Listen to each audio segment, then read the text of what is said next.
Ya, salam saudara-saudara sekalian, klaim bahwa tanpa gereja Katolik Roma kita tidak punya kanon, tidak punya Alkitab. Merupakan sebuah klaim yang sangat umum sekali ya, beredar di kalangan kesarjanaan Katolik kontemporer, beredar luas di internet, di website-website Katolik. Saudara buka, saudara akan ketemu klaim itu, dan terutama diedarkan oleh para apologis Katolik kelas jalanan dan kaum awam melalui media-media sosial ya. Tapi saudara-saudara, demi keringkasan, mari kita fokus hanya pada salah satu ekspresi nyata dari klaim itu melalui komentar dari salah seorang anak buah dari Romo Patris Allegro. Saudara tahu Romo Patris Allegro adalah seorang klerus Katolik yang memaku namanya di dalam sejarah kekristenan di Indonesia, menjadikan kekristenan yang Protestan sebagai sansak ya, terus menerus membidat-bidatkan Protestan, baik itu melalui TikTok, melalui YouTube, tidak berhenti-berhenti. Dan karena itu saudara-saudara, jangan salah ya,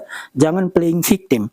Saya, Pendeta MEM, Pendeta Budi Asali, Pak Albert Trumampo, menggunakan hak jawab kami sebagai orang Protestan memberikan tanggapan-tanggapan apologetik. Jadi jangan sekali lagi, jangan playing victim di sini. Nah, kembali kepada komentar yang tadi ya saudara-saudara, Anda bisa membacanya sendiri sekarang di screen, sambil Anda harus langsung bisa melihat bahwa mereka mencoba menaikkan jasa gereja Katolik Roma bahkan sampai ke tahta Allah itu sendiri ya.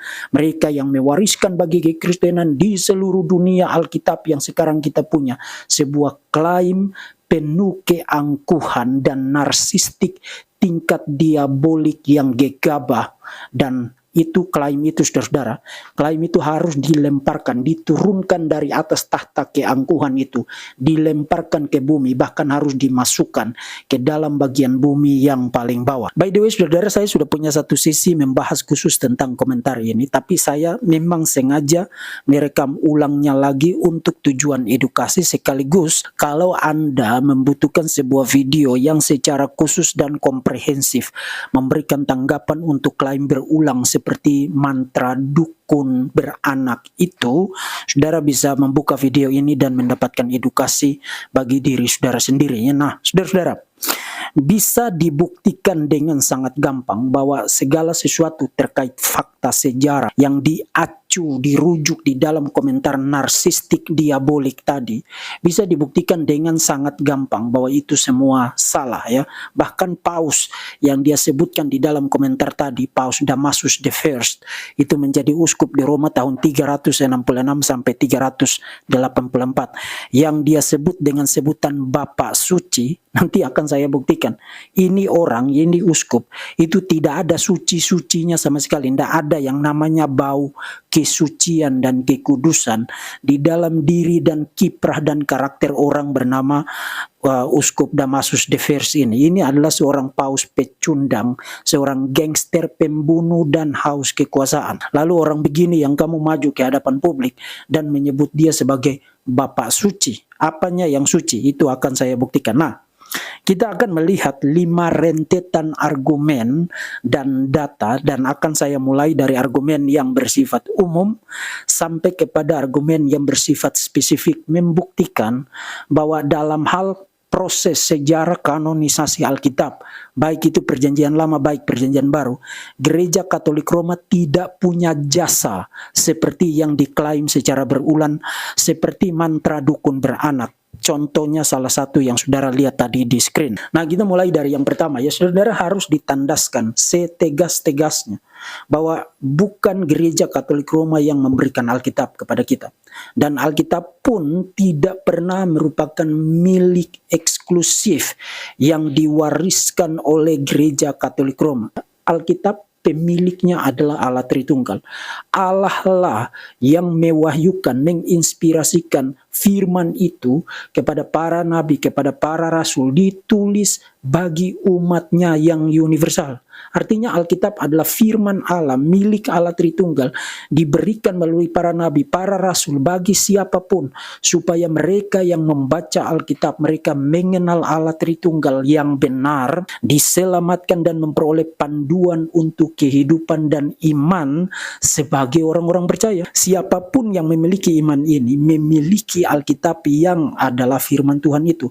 Alkitab, satu kali lagi, tidak tidak pernah diberikan oleh dan dimiliki secara eksklusif oleh sebuah organisasi apostat, sebuah organisasi murtad bernama Gereja Katolik Roma. Itu jelas ya, itu yang pertama. Yang kedua, kalaupun berbicara tentang proses kanonisasi, saudara-saudara, tetap kesimpulannya sama. Gereja Katolik Roma sebagai sebuah organisasi dengan sistem kepausan seperti yang diklaim di Vatikan I, Vatikan II, Gereja Katolik Roma semacam itu juga tidak punya jasa dalam hal proses dan sejarah kanonisasi. Saudara silakan lihat di screen sekarang, saya mengilustrasikan poin tadi dengan membagi tahap sejarah kekristenan ke dalam 3 periode untuk kepentingan poin tadi ya. Yang pertama, periode abad ke-11 pasca skisma 1054, Gereja Barat karena klaim-klaim haus kekuasaan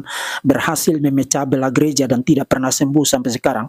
Skisma besar itu pada abad ke-11, sejak saat itu sampai sekarang baru mulai gereja di barat yang dikomandoi oleh Paus di Roma menamakan dirinya sebagai Gereja Katolik Roma. Sebutan itu baru muncul dalam pengertian seperti itu dan sampai sekarang yang kemudian dideklar sebagai dogma di Vatikan I, Vatikan II, itu kan produk setelah skisma abad ke-11. Nah, kalau you bicara Gereja Katolik Roma dalam pengertian tadi, maka of course Gereja Katolik Roma tidak punya jasa itu. Itu kan produk abad ke-11. Gereja Katolik Roma dengan sistem kepausan yang punya yurisdiksi universal, gembala universal, Vicar of Christ, termasuk infallible, itu kan produk di atas abad ke-11 setelah skisma besar itu.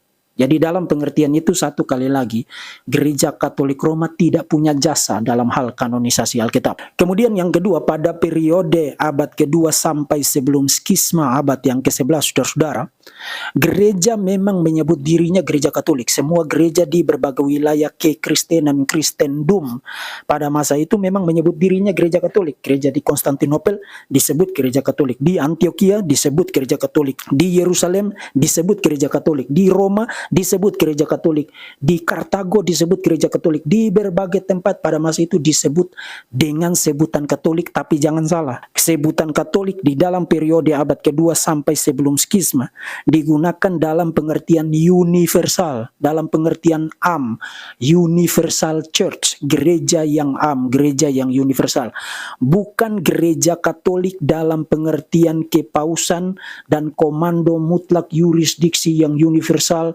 dan infallible seperti klaim Vatikan I, Vatikan II. Klaim semacam itu belum ada di dalam periode yang tadi saya sebutkan, periode kedua tadi, abad kedua dan seterusnya. Apa buktinya? Saudara bisa baca sendiri di dalam kanon 6 Konsili Nisea tahun 325. Kanon 3 Konsili Nisea Konstantinopel tahun 381.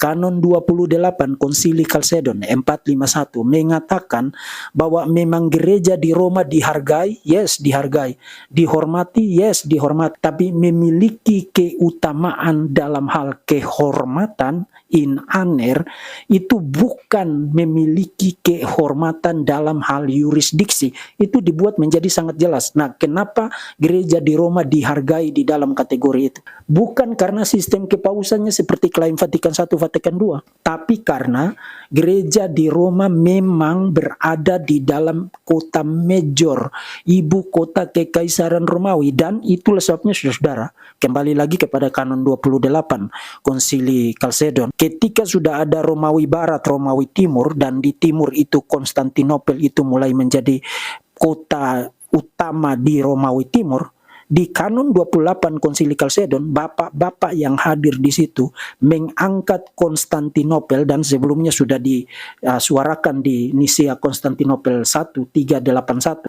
Pada tahun 451 di Chalcedon, bapak-bapak yang hadir di sana mengangkat Konstantinopel pada posisi primacy in aner, pada posisi yang kedua setelah Roma. Nah, satu kali lagi, bukan karena Konstantinopel itu tunduk kepada yurisdiksi dan otoritas Paus di Roma, bukan. Tapi karena seperti Roma itu ibu kota kekaisaran Romawi yang pertama di barat, Sekarang pada masa itu Konstantinopel juga sudah menjadi kota yang menjadi pusat pergerakan politik di Kekaisaran Romawi Timur pada masa itu. Jadi pada periode ini abad kedua sampai sebelum skisma pada abad ke-11 itu tidak ada gereja Katolik Roma seperti pengertiannya yang sekarang. Jadi bahkan pada periode ini juga ketika proses kanonisasi itu dilakukan, itu bukan karena jasa gereja Katolik Roma seperti yang sekarang, tapi dilakukan oleh gereja yang universal, gereja yang gereja yang Katolik dalam pengertian dalam pengertian universal, bukan dalam pengertian Vatikan I dan Vatikan II. Jadi jangan salah, jangan membuat ekuivokasi, memblender dan mencampurkan segala sesuatu seakan-akan karena disebut Katolik maka itu gereja Katolik Roma seperti Vatikan I, Vatikan II yang diklaim di situ. Lalu bagaimana dengan abad yang pertama? Pada abad yang pertama, gereja-gereja yang berada di berbagai wilayah yang dirintis oleh para rasul itu dan yang pertama kali dimulai di Yerusalem itu, tidak pernah ada bukti disebut atau menyebut dirinya Katolik. Tidak pernah ada bukti itu.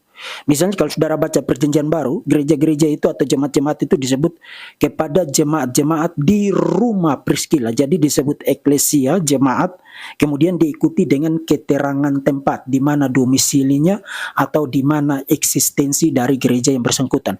Gereja di rumah Filemon, gereja di Korintus, gereja di Galatia, di Kolose, di Efesus, di Yerusalem dan lain sebagainya. Jadi tidak pernah di abad pertama gereja-gereja itu disebut dengan gereja Katolik.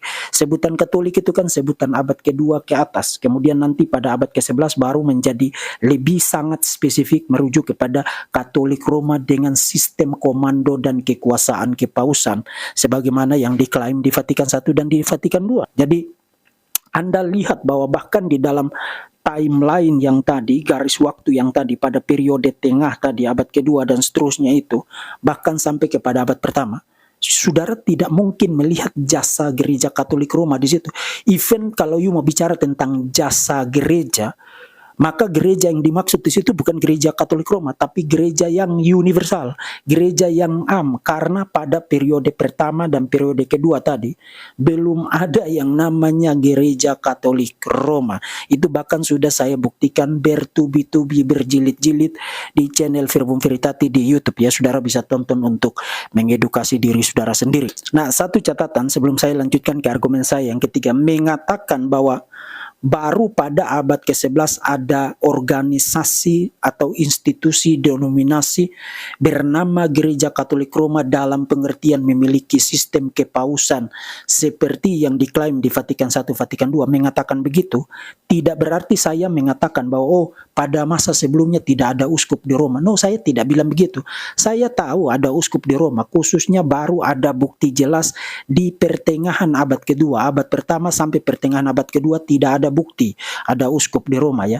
Pertengahan abad kedua dan seterusnya ada uskup di Roma, iya. Tapi ada uskup di Roma mulai pertengahan abad kedua itu tidak berarti uskup-uskup itu memiliki kekuasaan yurisdiksi yang universal dan mutlak dan infalibel. No, gereja-gereja pada masa itu tidak memandang dan tidak memahami dan tidak memperlakukan uskup di Roma dengan demikian. Kemudian argumen saya yang ketiga dan ini terkait dengan proses kanonisasi. Pertanyaannya sekarang adalah apakah pada periode proses kanonisasi abad kedua dan seterusnya itu gereja di Roma, saya tidak bicara gereja Katolik Roma pengertian abad ke-11 dan seterusnya, tapi gereja di Roma, apakah pada periode kanonisasi itu abad kedua dan seterusnya memiliki andil dan jasa di dalam proses kanonisasi itu? Jawabannya tentu saja tidak. Dan saya kasih saudara beberapa observasi data ya. Pertama, kita mulai dari kanon Perjanjian Lama. Saudara, pada masa Tuhan Yesus Kristus dan para rasul, misalnya kita mulai dari Rasul Paulus ya. Rasul Paulus di dalam surat Roma pasal 3 ayat yang kedua mengatakan bahwa kepada orang-orang Yahudi dipercayakan firman Allah, the oracles of God. Itu Roma pasal 3 ayat yang kedua. Dan dari orang-orang Yahudi itu pada masa Tuhan Yesus, mereka sudah punya kanon perjanjian lama yang komplit. Tuhan Yesus sudah bicara tentang kanon rangkap 3 perjanjian lama, Tanak itu, Torah, Nevi'im, Ketuvim itu di dalam masa dia melayani. Misalnya saudara bisa baca itu di dalam Lukas pasal 24 ayat yang ke-44 ya. Kitab-kitab Musa, kemudian kitab Mazmur itu mewakili Ketuvim, dan kitab para nabi, kitab Nevi'im. Termasuk Josephus, seorang sejarawan Yahudi abad yang pertama, juga sudah bicara tentang 22 kitab Tanak. Nah, angka 22 di situ mereka punya sistem perhitungan sendiri, tapi sebenarnya jumlahnya sama dengan 39 kitab perjanjian lama yang kita punya sekarang, dari Kejadian sampai dengan Malayaki, titik, period, tidak tambah dengan Deuterokanonika. Jadi dalam hal kanon perjanjian lama yang sudah fix pada masa Tuhan Yesus, jelas sekali you tidak mungkin gila untuk mengklaim bahwa oh kami yang kasih kanon perjanjian lama, gereja Katolik Roma yang mewariskan itu. Itu kamu halu luar biasa itu. Tidak mungkin, kanon itu sudah komplit pada masa Tuhan Yesus Kristus. Nah, sekarang pertanyaan, poin yang kedua dari argumen yang ketiga ini. Lalu bagaimana dengan kanon perjanjian baru? Saudara, kesadaran mengenai sifat otoritatif dari kitab-kitab perjanjian baru sejak ditulis pada abad pertama, kesadaran itu sudah muncul. Saudara, gereja-gereja pada abad pertama ketika kitab-kitab itu ditulis langsung memperlakukan kitab-kitab itu sebagai kitab suci. Misalnya Injil Markus. Injil Markus itu dibaca di dalam pertemuan ibadah sebagai kitab suci. Hal yang sama juga berlaku untuk Injil Matius. Hal yang sama juga berlaku untuk tulisan dari surat Paulus. Rasul Petrus menyebut surat-surat Paulus itu sebagai kitab suci. Hal yang sama juga saudara bisa lihat dalam Wahyu pasal 1 ayat yang ketiga. Artinya kitab-kitab perjanjian baru ditulis pada abad pertama. Ketika ditulis, pada saat ditulis langsung dikenali dan difungsikan sebagai kitab suci. Jadi tidak tunggu konsili di kemudian hari, tidak tunggu abad kedua, abad ketiga dan seterusnya. Abad pertama, kitab-kitab perjanjian baru itu secara fungsional sudah diperlakukan sebagai kitab suci. Nah, itu harus jelas dulu sebelum kita bicara tentang proses kanonisasi, supaya saudara tidak pikir bahwa proses kanonisasi di kemudian hari, abad kedua dan seterusnya itu yang membuat kitab-kitab ini berotoritas. No, kanonisasi di kemudian hari tidak membuat kitab-kitab itu menjadi firman Tuhan, tidak membuat kitab-kitab itu berotoritas. Kanonisasi itu hanya merupakan tugas peran fungsi gereja mengenal apa yang sudah merupakan firman Tuhan yang sudah ditulis pada abad yang pertama oleh para rasul atau orang-orang yang mengenal langsung para rasul. Jadi jelas dalam kategori itu, kalau itu kesadaran sudah ada pada abad pertama, pada masa para rasul masih hidup ketika kitab-kitab itu ditulis, maka jelas sekali you akan menjadi super duper gila kalau you mengklaim bahwa oh gereja Katolik Roma yang memberikan Alkitab kepada kamu. Kalau tidak ada kami, tidak ada satupun ajaran Tuhan Yesus, ajaran para rasul yang kamu bisa ketahui. Itu kamu super duper gila, itu angkuh dan narsistik tingkat diabolik itu. Sebelum ada kamu, para rasul ketika menulis kitab-kitab itu, gereja-gereja perdana sudah mengetahui, menerima, mengenali dan memperlakukan kitab-kitab itu sebagai firman Tuhan. Nah, sekarang poin yang ketiga dari argumen yang ketiga. Mungkin saudara masih bertanya, ya oke, tapi kan tetap ada peran gereja dan fungsi gereja di dalam proses kanonisasi. Yes, tidak ada yang menyangkali itu. But mengatakan demikian tidak berarti bahwa gereja di Roma, satu kali lagi saya bicara gereja di Roma, bukan gereja Katolik Roma ya. Menyatakan demikian tidak berarti gereja di Roma punya jasa itu. Saudara bisa lihat sekarang datanya ada di screen ya. Sejak abad kedua, Papias, murid dari Rasul Yohanes, sudah bicara tentang keempat kitab Injil sebagai kitab suci. Kemudian akhir abad yang kedua tahun 170, Justinus Martir bersama dengan muridnya Tatianus dengan dia Tesaronnya itu juga sudah mengkonfirmasi mengenai status kanonik dari keempat kitab Injil. Kemudian akhir abad kedua juga tahun 180, fragmen Muratoria atau yang disebut kanon Muratoria sudah mendaftarkan bagi kita 22 kitab perjanjian baru sebagai bagian dari kanon. Kemudian pertengahan abad yang ketiga tahun 250, jauh jauh dari Damaskus ya, jauh sebelum Damaskus, tahun 250 pertengahan abad ketiga, Origenes sudah memberikan bagi kita daftar lengkapnya 27 kitab Perjanjian Baru.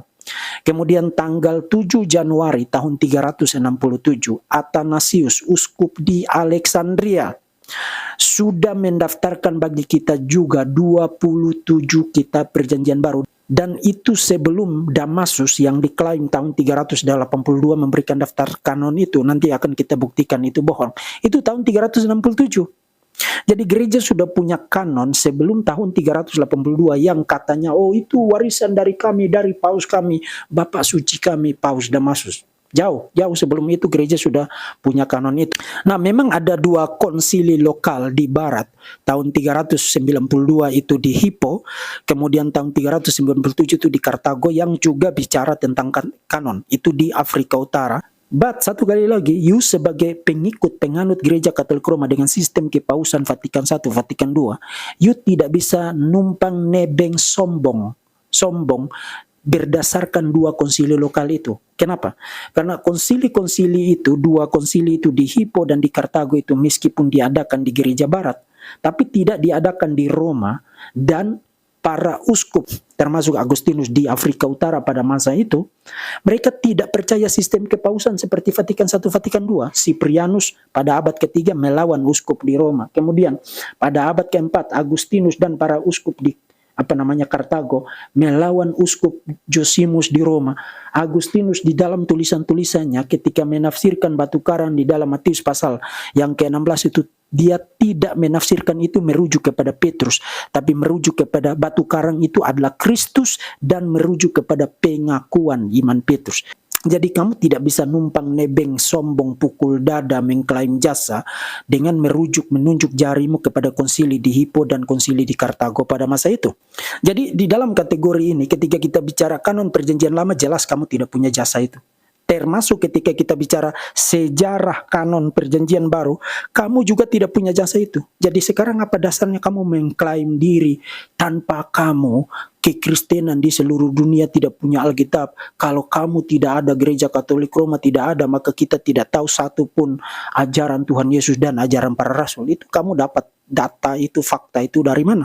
Kemudian yang keempat, apakah benar, dan ini yang dikatakan di dalam komentar tadi ya, dan ini ada di mana-mana, saudara bisa lihat juga di channel Damai Kasih ya, mereka juga mengklaim begitu ya. Itu klaim jalanan, itu karena klaim orang tidak belajar, itu klaim narsistik, diabolik, dan harus direndahkan dan dilemparkan ke bumi, bahkan ditanam ke dalam tanah ya. Apakah benar Paus Damasus the First yang menjadi uskup tahun 366 sampai 384 meninggalkan daftar kanon pada tahun 382 seperti yang diklaim secara bombastis dan heboh dan populer everywhere, omnipresent oleh pihak Katolik atau tidak?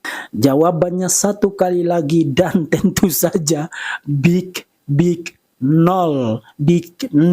Dan saya kasih saudara beberapa poin observasi untuk argumen yang keempat ini. Pertama, klaim bahwa Paus Damasus meninggalkan daftar kanon 382 sebenarnya baru menjadi populer di kalangan Katolisisme sejak tahun 1980-an berdasarkan tulisan dari seorang scholar bernama William Jurgens.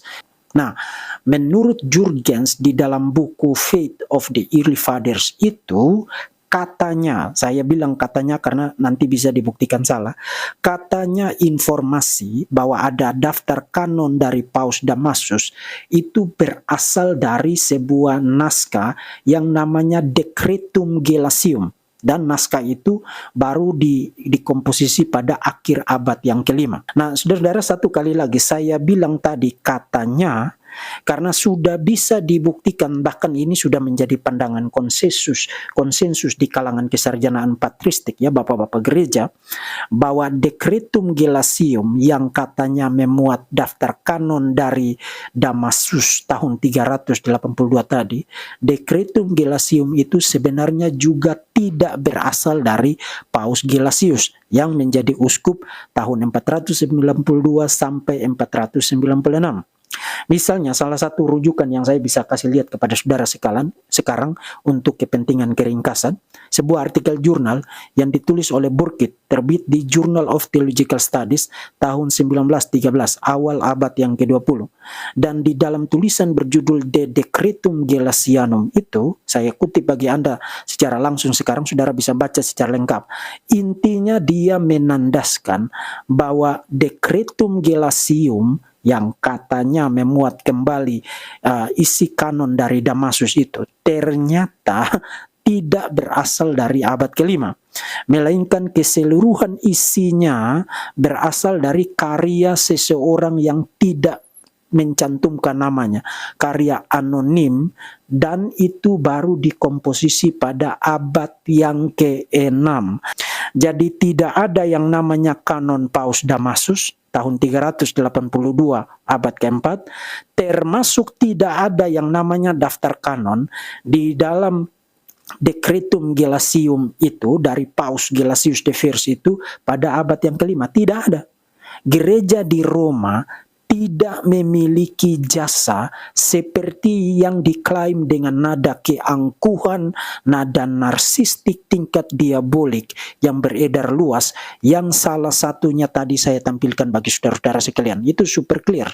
Dan sekarang kita ke poin yang kelima, poin terakhir saya. Saudara-saudara, apakah Paus Damasus boleh dan layak disebut sebagai Bapak Suci? Seperti yang saudara lihat di komentar tadi. Jawabannya satu kali adalah big no. Orang ini tidak ada suci-sucinya. Anda bisa lihat sekarang di screen saudara, ini kutipan langsung menggambarkan tentang Paus Damasus I dari G.N.D. Kelly, seorang patristic scholar di Oxford University. Saya akan bacakan bagi saudara-saudara dan saudara menyimak untuk saudara lihat betapa mengerikannya karakter dari seseorang bernama Damasus the First ini. Pada saat kematian Liberius pada tanggal 24 September tahun 366, kekacauan terjadi karena pemilihan penggantinya. Nah, saudara-saudara, stop dulu sampai situ. Saya ingin jelaskan tentang Liberius. Liberius ini adalah seorang uskup abad ke-4 yang terbukti pecundang, bahkan menjadi pengkhianat dari Konsili Nisea dan mengkhianati Athanasius. Ketika dia dibuang untuk pertama kalinya oleh Kaisar Konstantinus, dia mengirim surat kepada Konstantinus, bahkan mulai merapat kepada para uskup Arian, bidat Arian itu, menyatakan bahwa dia bersedia untuk menganulir dukungannya terhadap Konsili Nisea, dan bahkan dia menghadiri dan menandatangani naskah sebuah konsili bidat di Sirmium menyetujui ajaran bidat Arian. Nah, ketika uskup pecundang pengkhianat Liberius itu meninggal, mari kita lanjutkan. Sebuah kelompok yang tetap setia secara konsisten kepada Liberius segera memilih diakennya Ursinus di Basilika Julianus dan mentabiskannya sebagai uskup.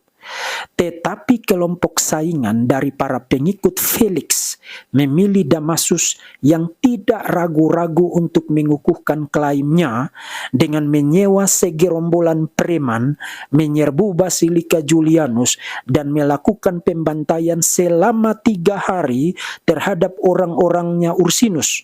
Pada hari Minggu, partisannya, maksudnya para pengikutnya, para preman yang dia sewa itu, merebut Basilika Lateran, dan dia, maksudnya Damasus ya, berada di sana untuk ditabiskan.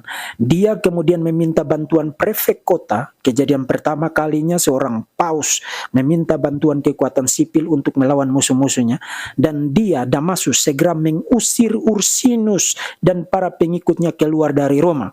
Kekerasan massa terus berlanjut hingga tanggal 26 Oktober ketika pasukan Damasus menyerang Basilika Liberia, tempat orang-orang Ursinus mencari perlindungan.